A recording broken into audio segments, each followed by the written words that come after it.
Bueno, voy haciendo la presentación del maestro. Es el maestro en ciencias, Óscar Casimiro Sánchez Meneses. Él es del Instituto de Ciencias de la Atmósfera y Cambio Climático, se encuentra en CEU. Y voy a leer una breve semblanza para continuar con nuestro primer ciclo de conferencias, que será toda la semana, por favor, excepto el miércoles. Formación académica, licenciatura en Física, Facultad de Ciencias de la UNAM, maestría en Física, Facultad de Ciencias de la UNAM, líneas de investigación, cambio climático, modelos estadísticos de clima y producción. Ponente de las unidades unidos de la materia de cambio climático en la licenciatura de Ciencias de la Tierra en la Facultad de Ciencias de la UNAM, profesor de asignatura del taller de investigación de Ciencias de la Atmósfera de la licenciatura en Ciencias de la Tierra, Facultad de Ciencias de la Tierra, profesor de la asignatura de materia de investigaciones de Ciencias de la Atmósfera 1 en Ciencias de la Tierra en la Facultad de Ciencias de la Tierra. Ayudante de profesor de asignatura de la materia de temas selectos de Ciencias Atmosféricas, transferencias de radiación, licenciatura en Ciencias de la Tierra en la Facultad de Ciencias de la UNAM, profesor ordinario de asignatura de la materia de Física Contemporánea, plan 2001, de la carrera Físico en la Facultad de Ciencias de la UNAM. Entonces le damos la más bienvenida al maestro Óscar Sánchez.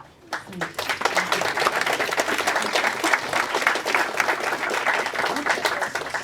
Bueno, voy a tratar de ser breve porque me colgué mucho para llegar. Ya saben ustedes el atolladero aquí de que son. Si gusta acercarse al micrófono. Sí. ¿Ahí se oye bien? Bueno. Ok, entonces iniciamos rápidamente. ¿Con qué les voy a ayudar? ¿O con qué les voy a plantear qué cosas son? ¿Qué cosas tienen que ver así de rápido las características más importantes de la radiación solar? Entonces, bueno, este es el temario que espero ver. Nos vamos rápido. El siguiente. Esta es la radiación que emite nuestro Sol. Sí, bueno, hay de varios tipos, ¿no? Por supuesto. Emite partículas, ¿sí? Y emite ondas electromagnéticas, ¿ok? Las ondas electromagnéticas son, por ejemplo, como las que envía cada celda del sistema de telefonía celular, ¿sí? Las celdas que ven ustedes, las antenitas, cada determinado tiempo, envían una señal electromagnética a sus celulares para que ustedes puedan, ¿cómo se llama? Puedan hablar con otras personas, recibir datos, recibir información, conectarse a la red, etcétera, etcétera, etcétera, etcétera, ¿sí? Bueno, el mismo tipo, esto es lo que me interesa que ustedes asimilen y adopten como conocimiento, el mismo tipo de radiación que llega de la celda, de la antena de la célula o la celda de su célula, es azul celular, es del mismo tipo de radiación. ¿Sí? ¿Tienen que ser más pegados? Bueno, es el mismo tipo de radiación que les llega, que emite el Sol, ¿sí? Lo que hace la diferencia ahí es una característica de las ondas que se llama longitud de onda o frecuencia, que es similar, ¿no? Esta característica determina qué tipo de elemento o qué tipo de sensor nos puede servir para detectar las ondas electromagnéticas, ¿ok? Pero primero que nada tenemos que saber que el Sol emite ondas electromagnéticas. No es lo único, también emite partículas, pero ese tipo de radiación no es la que vamos a ver aquí, ¿ok? Bueno, entonces, partículas emite el Sol. Ondas electromagnéticas emite el Sol. Perfecto. La siguiente está bien. Hay dos tipos principales de espectros, o dos tipos principales de formas en las que podemos detectar en qué longitudes de onda está emitiendo radiación un objeto cualquiera, ¿no? Por ejemplo, podemos tener ahí puse de ejemplo el Sol, y ahí tenemos nuestro Sol a una temperatura de unos 6000 Kelvin, que ya cuando estamos en Kelvin, y de ese tamaño, ya nos da igual si son Kelvin o son centígrados, porque son temperaturas muy altas. Si un objeto o una nube de polvo o una nube de un objeto de otro material que está a 5000 Kelvin se pone enfrente del Sol o entre el Sol y nosotros, aquí en la Tierra se detecta un espectro que tiene banditas negras, ¿no? Es decir, un arco iris con banditas negras. ¿Ok? Bueno, y también puede suceder que nada más tenga yo un objeto a 5000 Kelvin sin nada atrás, o sea, el puro objeto, y entonces lo que detecto son líneas iluminadas en distintas posiciones específicas. Estas líneas de acá se pueden calcular, bueno, nos da que, como que donde quiera. La ubicación de esas líneas iluminadas se puede calcular, ¿ok? No es tan sencillo, pero sí se puede. Bueno, la siguiente.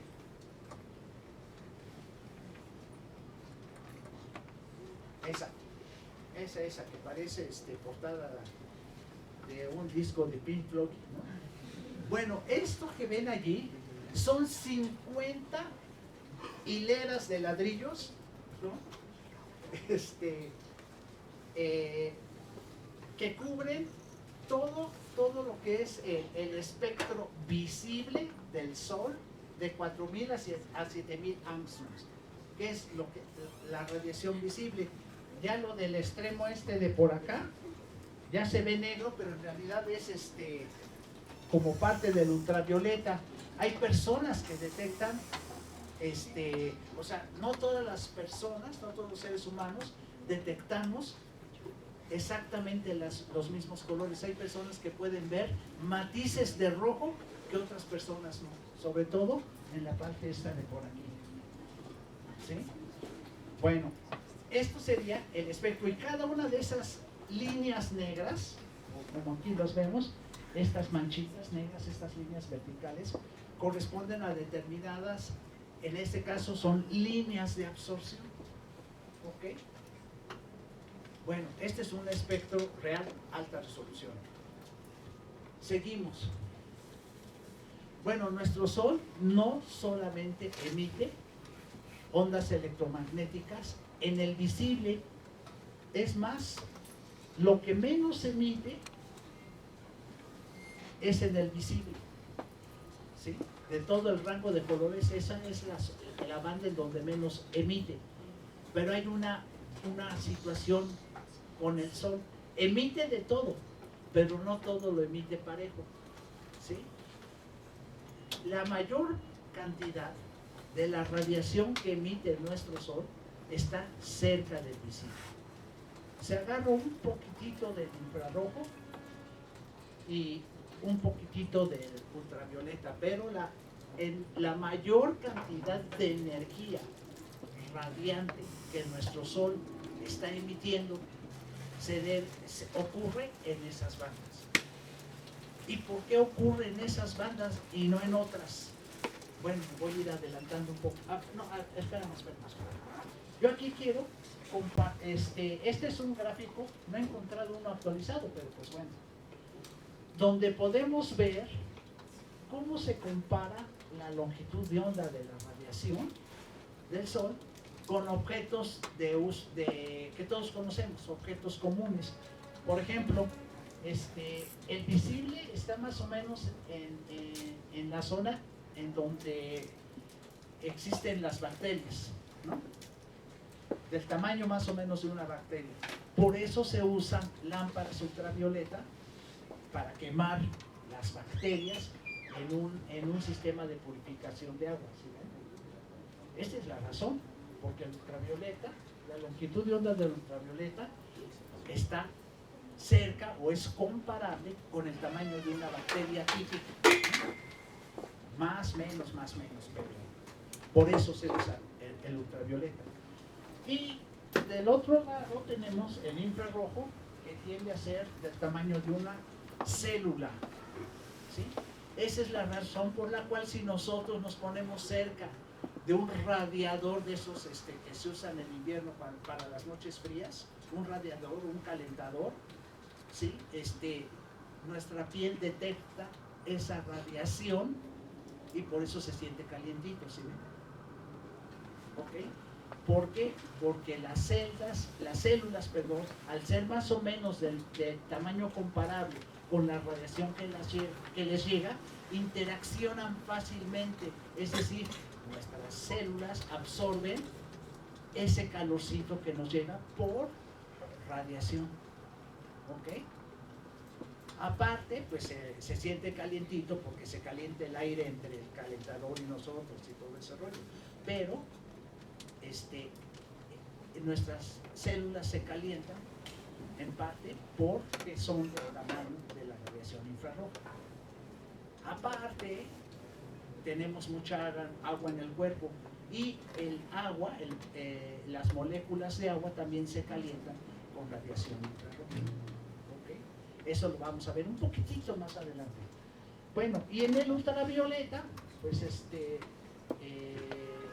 habíamos hablado de bacterias, de virus, por eso se usan los purificadores de agua, usan eso. ¿Y qué es lo que hacen? Literalmente las queman a las bacterias, queman a los revientan, pues. ¿Sí? A un virus, ustedes no sé si lo sepan, pero los virus son muy delicaditos, ¿sí? Necesitan tener condiciones adecuadas para proliferar.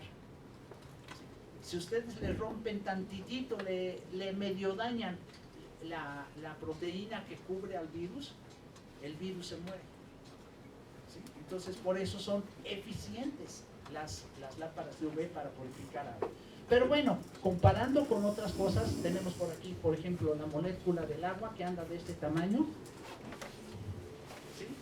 Y una pelota de béisbol que anda del orden de los 10 centímetros, más o menos.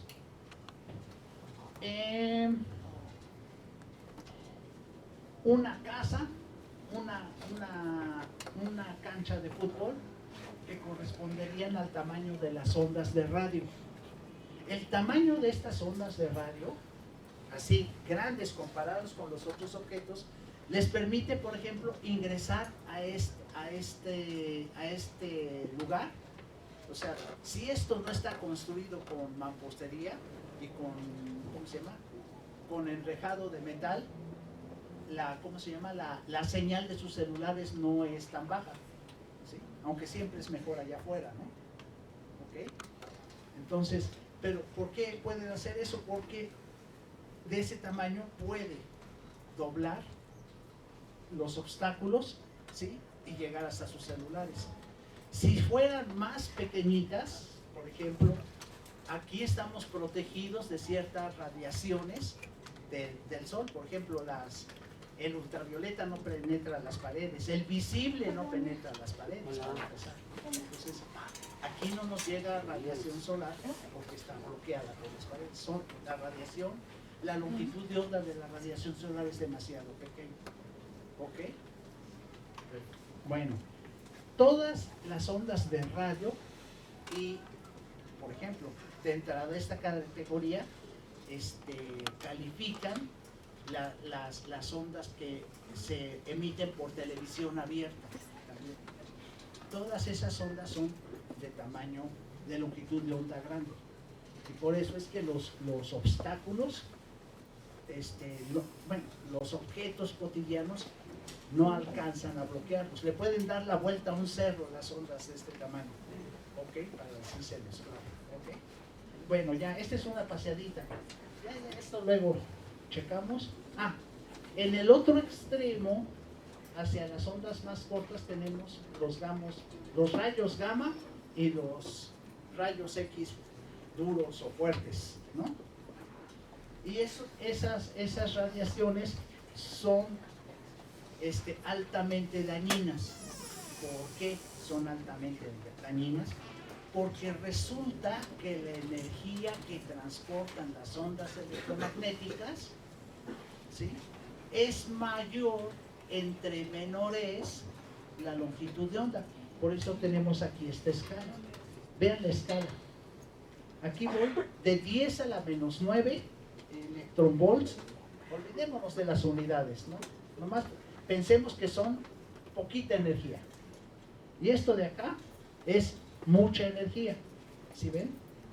Entonces, las ondas de radio comunes transportan una energía 10 a la menos 9 veces menor que la que transporta o la que se detecta con más o menos estas radiaciones, ¿no?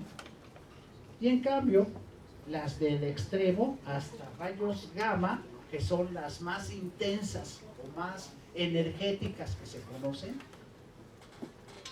es 10 a la 6. Son 1.000.000 de veces más grande que lo que correspondería a un infrarrojo cercano aquí. ¿Sí? ¿Eso qué significa? Que son altamente energéticas. ¿Y dónde se forman? Bueno, ya sabemos que las ondas de radio se generan en las antenas, ¿sí? Allí ponen a oscilar electrones, suben y bajan y generan las ondas de ¿cómo se llama? De frecuencias bajas y longitudes de onda grandes. ¿Y dónde se generan los rayos gamma? A ver, ¿alguien sabe dónde puedo encontrar rayos gamma? ¿Por aquí cerca?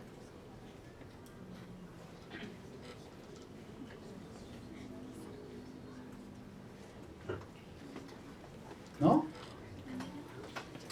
No, ¿se da? ¿Los hospitales podría ser? En los hospitales difícilmente, porque en los hospitales encuentras rayos X, ¿sí? Bueno, sobre todo de la parte soft, que es la que se usa para sacarnos radiografías. Es de los rayos X los menos peligrosos y los menos fuertes, digamos, ¿sí? Los rayos X grandes se pueden generar en aceleradores de partículas, pero estamos hablando de la fuente de radiación, de las fuentes de radiación electromagnética que tenemos cerca, y estamos usando el Sol como ejemplo. Y efectivamente en el Sol, el núcleo de las estrellas o en los reactores nucleares se genera la radiación gamma. Ajá. Por eso es que es tan peligrosa. Quema todo, ¿sí? Y ustedes me van a decir, bueno, si el Sol genera radiación gamma, ¿por qué estamos vivos? ¿No? Nunca nos hubiéramos desarrollado. Bueno, ¿por qué? Porque la radiación gamma, ¿verdad?, se genera en el núcleo del Sol, en el centro. Y en el centro del Sol hay una temperatura gigante. Échenle unos 20 millones de Kelvin, ¿no? O de centígrados, como quieran, ¿no? La diferencia son 200 y pico. ¿A quién le importa ya cuando hablamos de 20 millones, ¿no?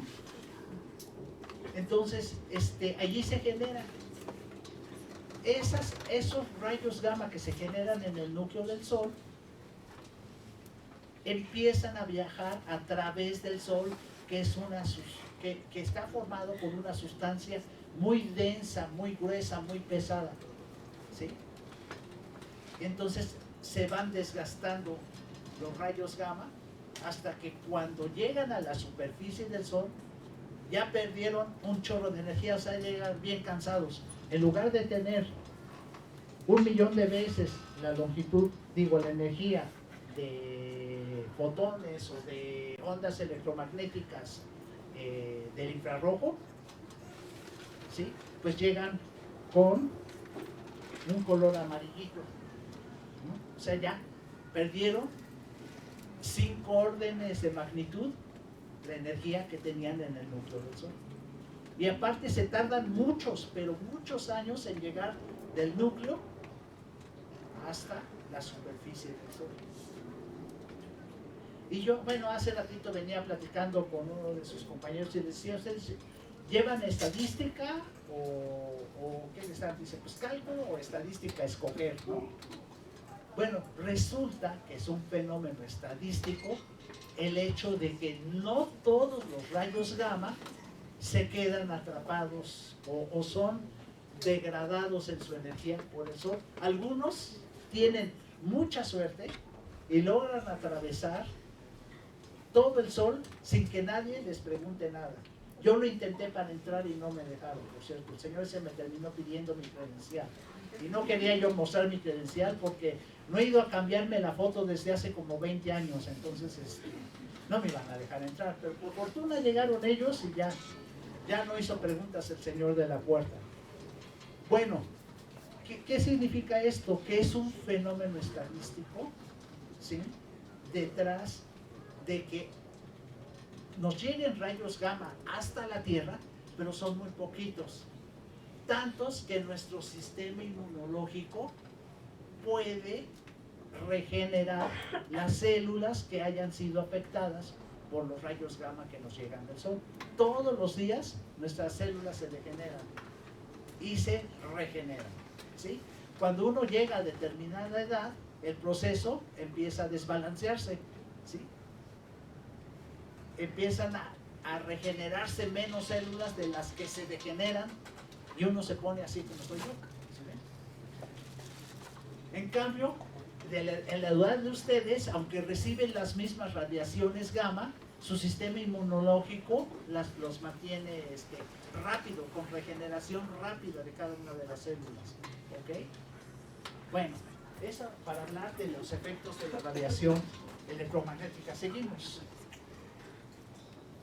Bueno, ¿cómo está repartida la radiación que nos llega a la superficie de la Tierra? Y esto ya es cuestión de la interacción de la radiación que nos llega del Sol hasta la superficie de la Tierra. Para empezar, el Sol no emite todas las longitudes de onda parejitas, sino nuestro Sol emite mucho más intensamente el visible que todos los otros, ¿ok? Bueno, y nuestra atmósfera deja pasar todo lo que son las ondas de radio, pasan como Pedro por su casa. Por eso es que aquí en la Tierra podemos poner, ¿cómo se llama? Tenemos aparatos que detectan las señales de los satélites que están allá afuera de la atmósfera, porque entran y salen, no importa si hay nubes o no, llegan como si nada, ¿ok? Es la mejor manera de comunicarse con otros planetas, por cierto, por eso hay telescopios de ondas de radio. Bueno, luego, microondas, algunas, sobre todo, son absorbidas por el vapor de agua y por ciertas moléculas que hay en la atmósfera, ¿sí? Si ustedes se fijan y meten en su horno de microondas un vaso de agua y otro tipo de sustancias, se van a dar cuenta que, por ejemplo, las sustancias orgánicas absorben mejor las microondas que su aparatito tiene. Es más, las grasas absorben mejor, ¿no? Si ustedes ponen una barrita de chocolate, sin el aluminio, claro, se derrite bien fácil en un horno de microondas, ¿ok? Meten carne con grasita y todo eso, y luego se empieza a calentar y casi lo fríen allí, ¿no? Al agua le cuesta más trabajo, pero es más uniforme con el agua. Bueno, esas son agua y las grasas son sustancias que absorben microondas. Por eso sirve el horno de microondas, ¿ok? Todas las sustancias orgánicas. Bueno, el visible, pues se usa la ventana óptica, o la ventana del visible, para poder hacer observaciones en nuestro planeta, o sea, poner telescopios en la superficie. No es lo mejor, pero funciona, ¿sí? Y ya de este lado, de los intensos, aquí, por ejemplo, ultravioleta puede atravesar hasta cierto punto, ¿no? De hecho, está en la banda A, B y C, y la C es la que mejor absorbe nuestra atmósfera. Esa se queda allá arriba. esa es la responsable de la química del ozono en la estratosfera. ¿Sí? Es increíble cómo poquitas moléculas de ozono en la estratosfera se comen un montón de radiación ultravioleta. Justo, ¿por qué lo hacen? Porque son justo del tamaño que necesitan ser. Y las uniones entre las moléculas de oxígeno en una molécula de ozono también son justo tienen la fuerza de unión necesaria para absorber el ultravioleta. Bueno, eso es una cosa que bueno, nosotros lo vemos después de millones de años de evolución, pero gracias a esa característica del ozono, ¿sí?, no recibimos radiación UVC que nos puede provocar problemas en la piel. ¿Ok? Bueno, seguimos. Esto es lo que les decía del UV.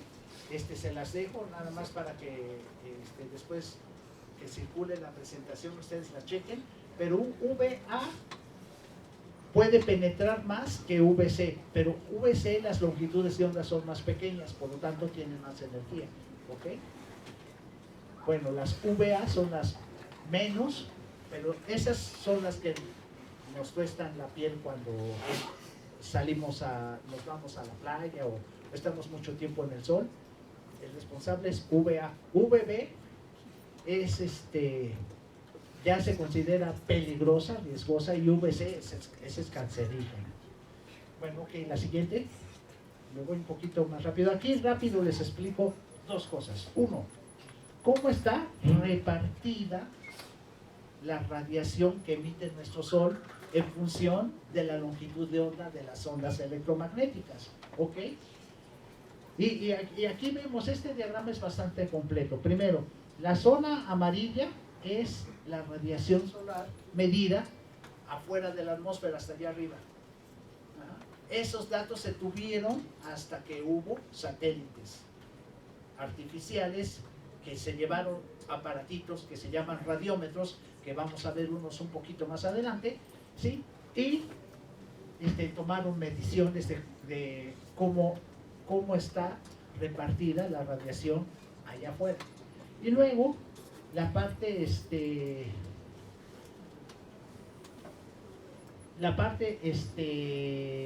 roja es la radiación a nivel del mar, o sea, hasta abajo de la atmósfera. Entonces lo que vemos aquí es qué es lo que nuestra atmósfera le hace a la radiación. Si por ejemplo, en 500 nanómetros, en el tope era esta intensidad de radiación, ¿no? Pero la atmósfera se come una parte. Entonces hasta el fondo de la atmósfera nada más llega menos de 1.5 watts por metro cuadrado por nanómetro, y aquí arriba pues son prácticamente 2, ¿sí ven?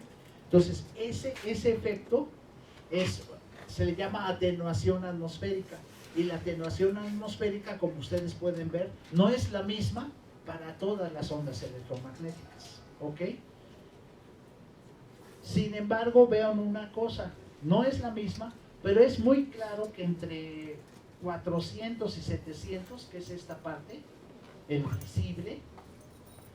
visible, la atenuación es menor. O sea, sí hay atenuación, pero no es tan intensa, no es tan fuerte como por ejemplo la que existe en otros lugares. Digamos aquí, por ejemplo, aquí el vapor de agua se come una buena parte de la radiación, pero justo en esta longitud de onda.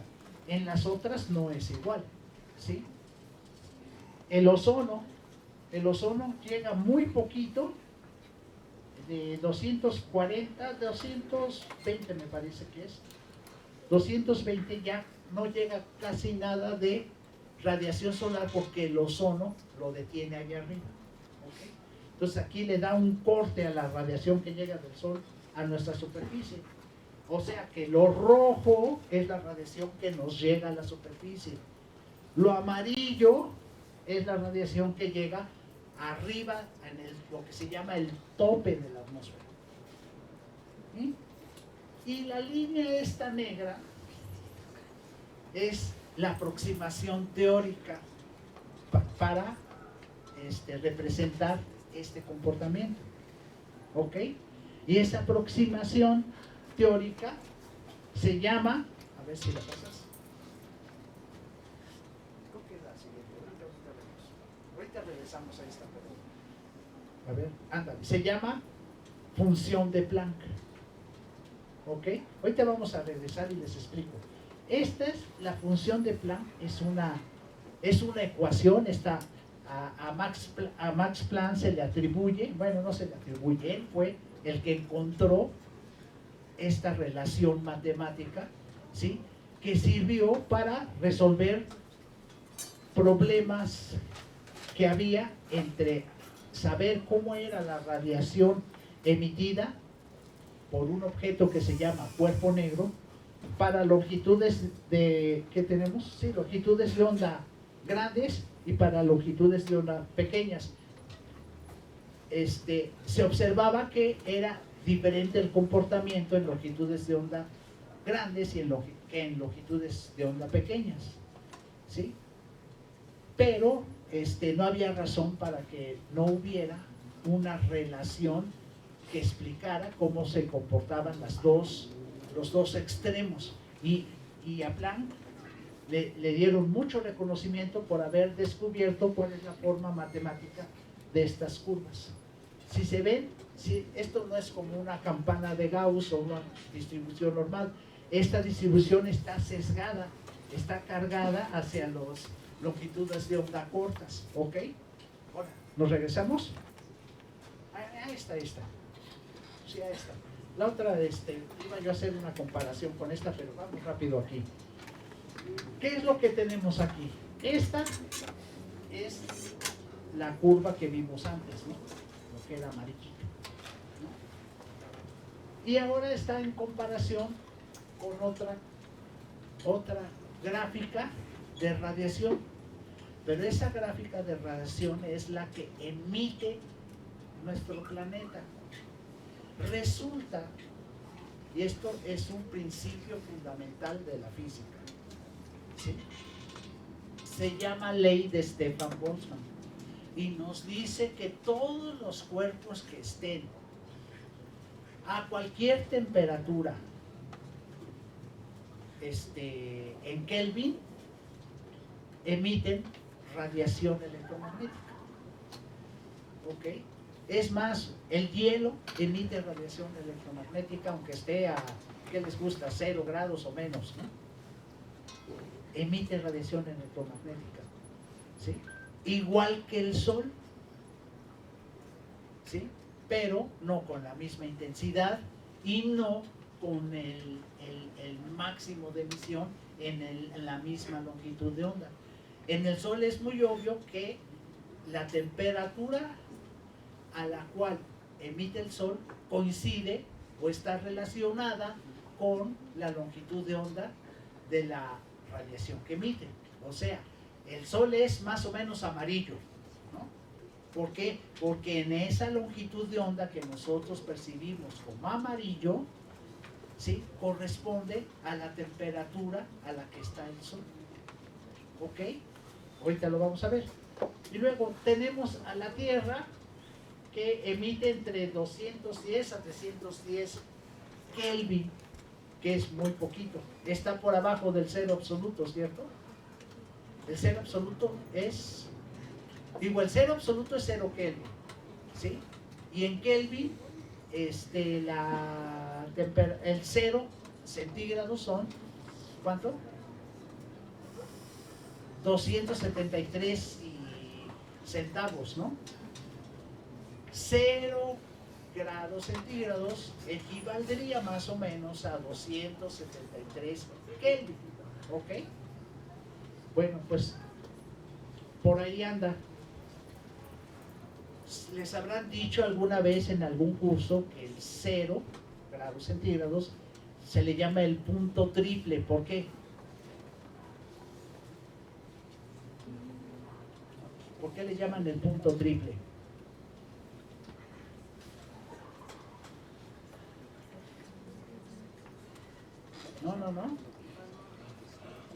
¿Ok? Que no hay movimiento de las partículas. Es en el cero absoluto. Ajá. En el cero absoluto se supone que las partículas ni siquiera vibran. Bueno, tienen un estado base fundamental. ¿Ok? No es porque el punto triple es porque en 0 grados centígrados pueden coexistir el agua en sus 3 formas: vapor, o sea, gaseosa, líquida y sólida. ¿Ok? Y justo ¿cómo se llama? La temperatura característica de nuestro planeta anda por ahí entre 210 y 310 Kelvin. ¿Ok? Que sería 273 Kelvin, el cero en centígrados, ¿sí ven? Por eso somos el planeta del punto triple, somos el planeta del agua, porque en nuestro planeta podemos encontrar las 3 formas físicas de el agua. Ok, bueno, y lo que ven aquí ustedes nada más es esta banda de aquí, es todo lo que es absorción y dispersión debido a la atmósfera, ¿sí? Y lo que se ve aquí es la absorción debida a vapor de agua, la absorción debida a dióxido de carbono, la absorción debida a oxígeno, aquí unos dientitos, oxígeno y ozono juntas, ¿sí? ¿Cómo se llama? La absorción debida al metano, la de los óxidos de nitrógeno y la dispersión de Rayleigh, que es esta parte de acá, ¿no? Que es dispersión, no es absorción, simplemente es radiación que se dispersa al espacio y que le da, bueno, ¿cómo se los explico? Si ustedes viajaron en una nave espacial, verían, bueno, han visto las fotografías, la Tierra retratada o fotografiada desde la Luna se ve con un tono azul, ¿cierto? Ese tono azul se debe a la dispersión de Rayleigh. Es radiación de color azul que interacciona con la atmósfera de la Tierra, pero no es absorbida, sino es dispersada en todos lados. Entre esos lados está dispersarla al espacio. Bueno, seguimos. Esta es la ecuación de la curva de Planck, ¿sí? Hay muchas anécdotas acerca de cómo tuvo Planck su relación, ahorita no las voy a ver, pero esta ley cumple con estas dos como condiciones extremas, ¿no? Para altas energías hay un límite que me permite describir lo que se observa en el laboratorio y en la naturaleza acerca de la radiación en altas energías. Y en bajas energías existe el otro límite de Rayleigh-Jeans, que digamos, bajas energías son longitudes de onda largas, altas energías son longitudes de onda cortas, son los dos extremos que antes se describían cada quien por su lado y que nadie había encontrado una relación que pudiera describir toda la curva completa, ¿ok? Bueno, seguimos. Bueno, este es un gráfico que nada más pongo para que ustedes vean que en papel logarítmico, que tiene escala logarítmica en el eje X, escala logarítmica en el eje Y, todas las curvas de Planck son iguales, como los círculos concéntricos, ¿no? Todos los círculos son iguales, redonditos y bonitos, ¿no? Nada más que hay chicos y grandes. Igualmente con las curvas de Planck, en papel logarítmico, todas las curvas de Planck son idénticas, nada más hay chiquitas y más grandes, ¿ok? Bueno, ya esta me lo puedo, no, esta no me la brinco porque es la que les hablé antes. La ley de Stefan-Boltzmann me dice que cualquier cuerpo que tenga una temperatura absoluta, o sea en Kelvin, mayor que 0, me va a estar emitiendo radiación. ¿Cuánta radiación? Pues agarran la temperatura en Kelvin, la elevan a la cuarta potencia, la multiplican por esta constante que es muy chiquita, por cierto, va del orden de 10 a la menos 8 watts por metro cuadrado, y ya tienen la cantidad de energía radiante que está emitiendo ese cuerpo. ¿Ok? Entonces las estrellas, que son los cuerpos naturales más calientes que conocemos, también obedecen esa ley, ¿no? Y nosotros que emitimos, ¿a qué? ¿A cuántos centígrados? 36.5, ¿sí? También seguimos esa ley. Y con más razón, porque nosotros aparte tenemos sistemas de autocontrol que mantienen nuestra temperatura constante, ¿no? O sea, para nosotros aplica mejor que para otros objetos la ley de Stefan Boltzmann. Ok, bueno, seguimos. Podemos hacer algo que se llama modelo climático de orden cero, que consiste en poner en equilibrio radiativo al Sol con el planeta Tierra. Se puede hacer lo mismo con otros planetas, ¿no? O con otros objetos. ¿En qué consiste esto? Consiste en poner en equilibrio la energía que absorbe, la energía solar que le llega a un planeta y que la absorbe, y comparar, y ponerla en equilibrio con la energía que emite. Si un cuerpo está en equilibrio, quiere decir que ya no emite más, no aumenta su emisión ni disminuye, ¿sí? Y la radiación solar tampoco aumenta y disminuye, ya están en equilibrio, ¿no? ¿Qué significa? Que habrá una temperatura de la Tierra y de los otros planetas en la cual ya no se calienta ni se enfría más la atmósfera. En realidad lo que pasa es que es un equilibrio dinámico, ¿no? O sea, oscila, pero se mantiene oscilando alrededor de un valor promedio. Podemos considerar que está en equilibrio así.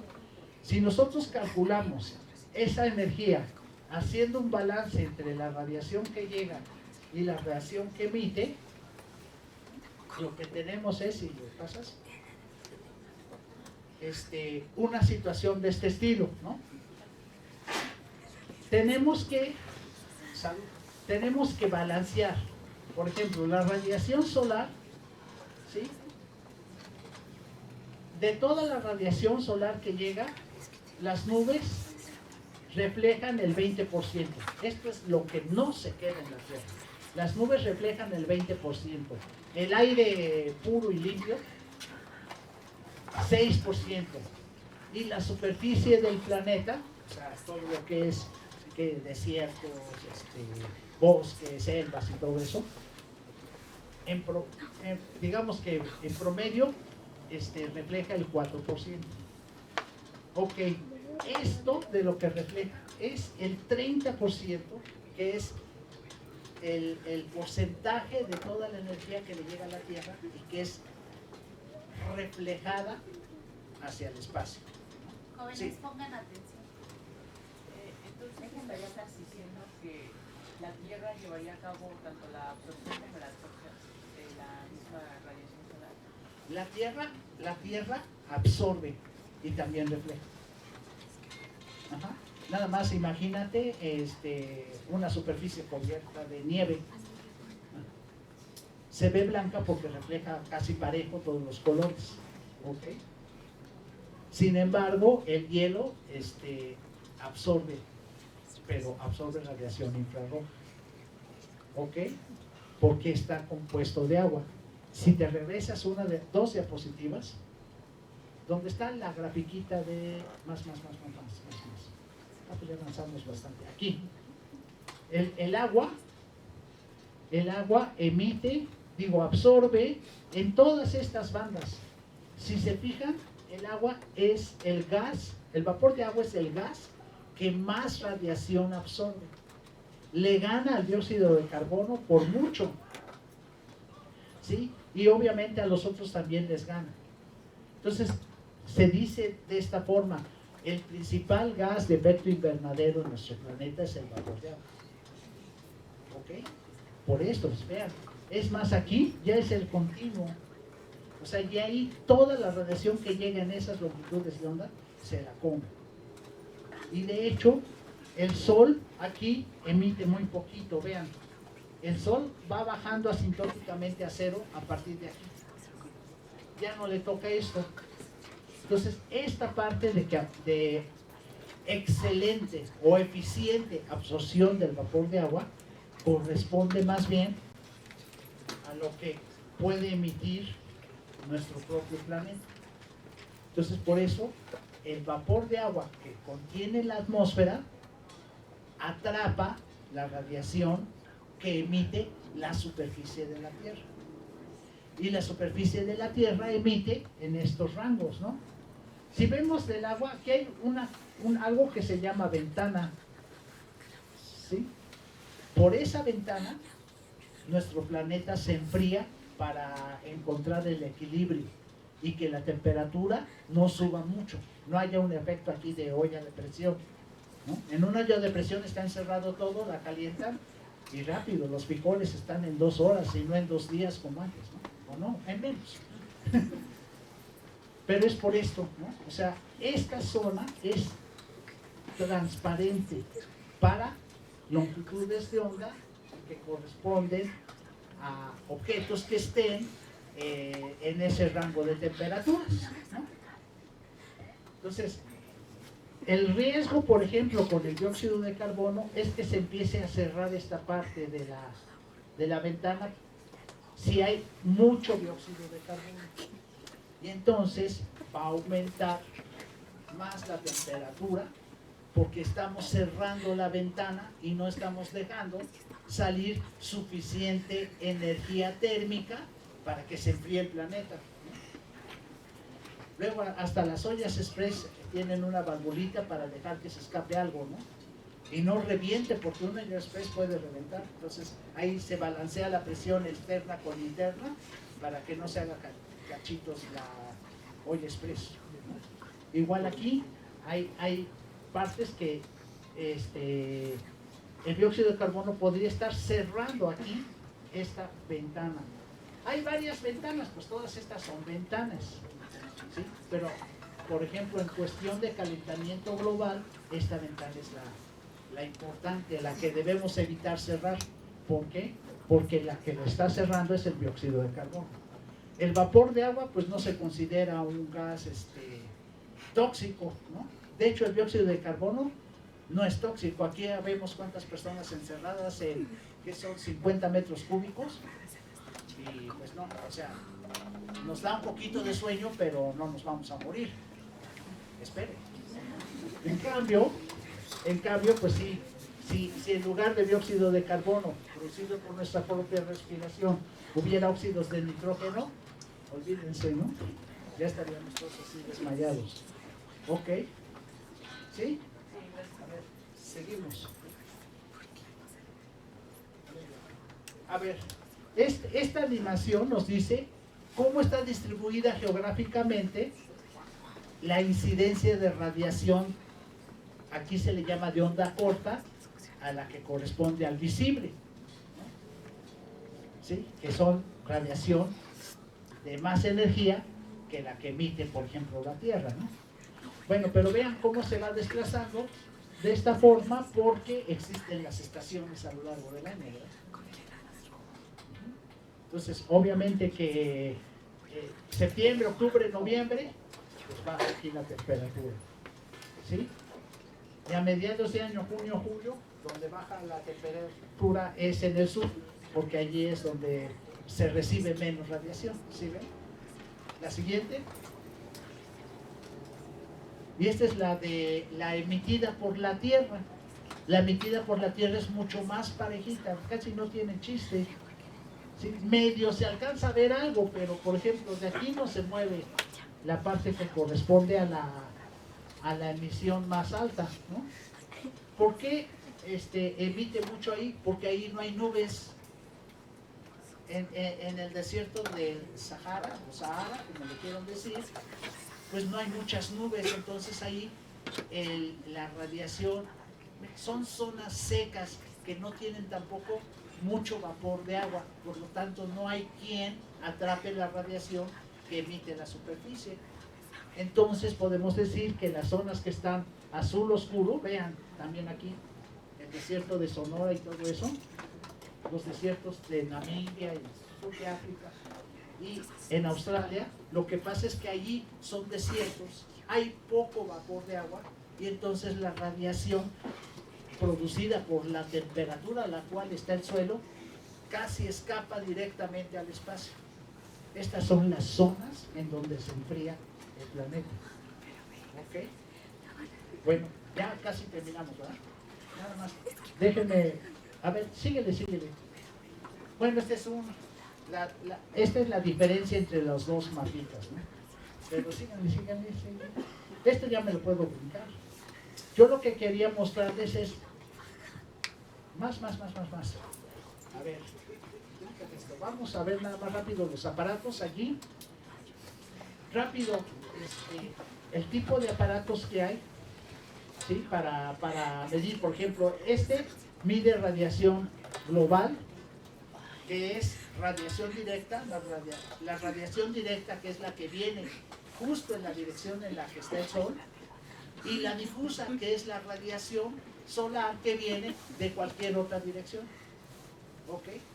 Por ejemplo, nos llega mucha radiación de las nubes porque el Sol le va a dar luz a las nubes y las nubes se ven blancas e irradian, ¿sí? Y lo mismo las de ¿cómo se llama? La misma atmósfera también dispersa radiación en dirección hacia la superficie, ¿no? Entonces, esta mide toda completa, no tiene ningún obstáculo. Esta tapa el sol y se queda nada más con la difusa. Este arillito es para tapar el sol. Ahora ya hay más, hay unos que nada más tienen un bracito delgadito y un disco de un determinado tamaño para tapar justo el diámetro del sol. ¿Ok? ¿La que sigue? Estos son para medir, mide radiación total y mide radiación infrarroja, ¿no? Por ejemplo, mide nada más la pura directa, por eso está como telescopio. Apunta donde está el sol y tapa y no deja ver nada de lo que hay alrededor del sol, sino el puro sol. Esto mide directa y se llama PIR heliómetro. ¿La que sigue? Y este es un aparatito que yo los veo, digo, a ver a qué hora sale un marcianito de ahí adentro, porque parece platillo volador, tripulado, ¿vean? Y sirve para medir ¿cómo se llama? La radiación que la atmósfera emite hacia abajo. ¿Ok? Bueno, todos estos aparatos se encuentran en el Observatorio de Radiación Solar del Instituto de Geofísica de la UNAM, ¿no? Y los datos están disponibles por si alguien quiere checarlos. Bueno, nada más rápido lo que sigue. A ver, rápido. Esto, no sé si lo conozcan, espero que sí, es la distribución geográfica de las estaciones de Pembu en Ciudad de México y algo de Valle de México, ¿no? ¿La que sigue? Y esta es la distribución de las estaciones de la red de monitoreo ambiental. Ajá. Ahora, sería interesante, ¿sí?, que pudiéramos hacer un cruce de información entre ambas bases de datos para validar las unas a las otras, ¿no? Así dijo alguien, validaos los unos a los otros. No, eso no dijo, ¿no? No, bueno, sí. Entonces,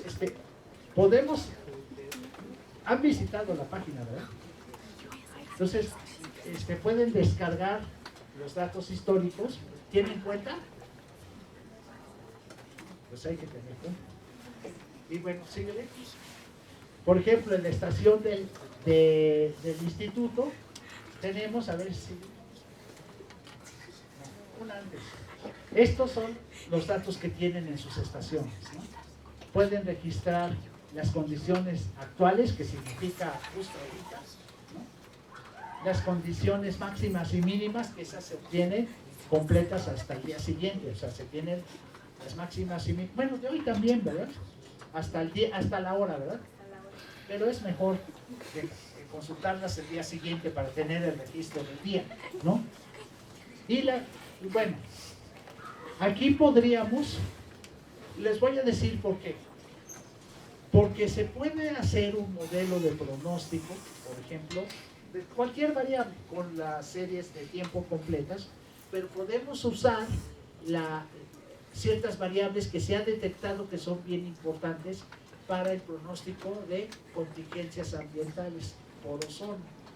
Una de esas variables es la anomalía en la presión. Entonces, si ustedes hacen la climatología de la presión, de la humedad relativa y de la temperatura, y la radiación solar, por supuesto, UV, nada más ese índice quizás no nos sirve porque nada más clasifica el índice, pero radiación solar, presión barimétrica, humedad y temperatura sí nos pueden servir para hacer una especie de pronóstico de ozono y poder anticipar las contingencias. ¿Ok? Bueno, pues yo quería señalarles esto. Lo que sigue nada más es el panel de control, ¿no? Pues estas están interesantes. Toda esta, por ejemplo, aquí tienen la curva de presión, ¿sí? Se ha detectado que, por ejemplo, cuando hay contingencias ambientales es porque tenemos encima una alta presión atmosférica que puede durar más de un día, ¿sí? Si una alta atmosférica, o sea, una anomalía positiva importante de la presión atmosférica ocurre 2 o 3 días seguidos, dependiendo de la época del año y de otros factores, no es solamente univariada, es posible que se presente una contingencia atmosférica. Entonces se los dejo ahí como sugerencia para hacer algo con los datos que ustedes tienen disponibles de su estación o de las otras. Pues yo vine aquí a dar la plática, pero ustedes pueden agarrar los datos de otras estaciones y hacer, por ejemplo, algo con el área de aquí donde está el CCR. Bueno, pues yo termino con esto. Muchas gracias.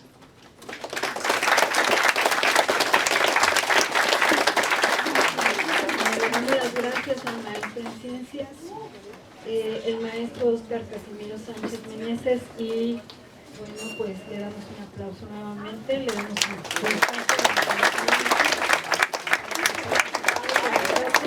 en las actividades del programa TEM. Y bueno, si quieren saber más información, datos sobre el programa y demás, todos sus profesores tienen mi número de WhatsApp y pueden comunicarme a través de un mensaje. Muchas gracias y espero que la próxima vez pues nos apoyen con su respeto a sus ponentes. Gracias.